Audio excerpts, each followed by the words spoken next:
50 বছরের নরক যন্ত্রণা থেকে মুক্তি দিল অভিষেক।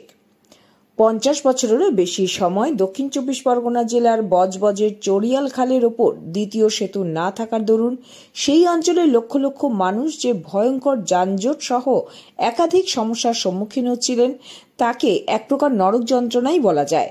আর তার থেকেই আজ এক ঐতিহাসিক দিনে ডায়মন্ড হারবারের সাংসদ অভিষেক ব্যানার্জির ঐকান্তিক প্রচেষ্টায় সকলে মুক্তি পেলেন। উদ্বোধন হলো দ্বিতীয় চড়িয়াল খাল ব্রিজের। ঐতিহাসিক দিন বলছি এই কারণেই যে বিশ্ব শান্তি ও সৌভ্রাতৃত্বের প্রতিমূর্তি বিবেকানন্দ শিকাগো ধর্ম মহাসভায় ভাষণ দেবার পর মাদ্রাজে ফিরে আসেন। সেখান থেকে জলপথে পশ্চিমবঙ্গের দক্ষিণ চব্বিশ পরগনা জেলার বজবজ স্টেশনে পৌঁছে একটি চেয়ারে বসে বিনিদ্র রাত কাটান তিনি। সেটি ছিল 1897-এর 19শে ফেব্রুয়ারি।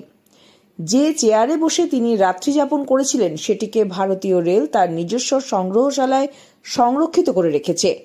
সেই কারণেই এই দিনটিকে ঐতিহাসিক দিন হিসেবে পালন করা হয় এবং বজবজকে বলা হয় পূর্ণভূমি।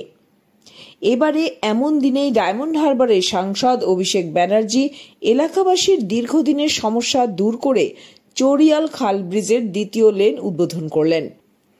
লক্ষাধিক মানুষের দাবি পূরণ করলেন তিনি।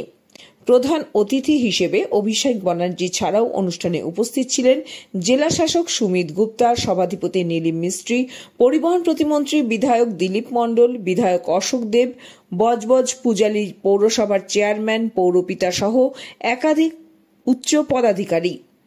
অভিষেক ব্যানার্জি তার মূল্যবান ভাষণে বলেন,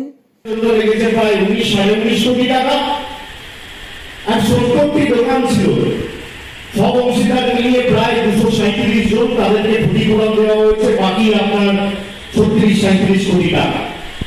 সব মিলিয়ে 56 কোটি টাকা খরচা করে 50 বছরে 5 দশকের দাবি।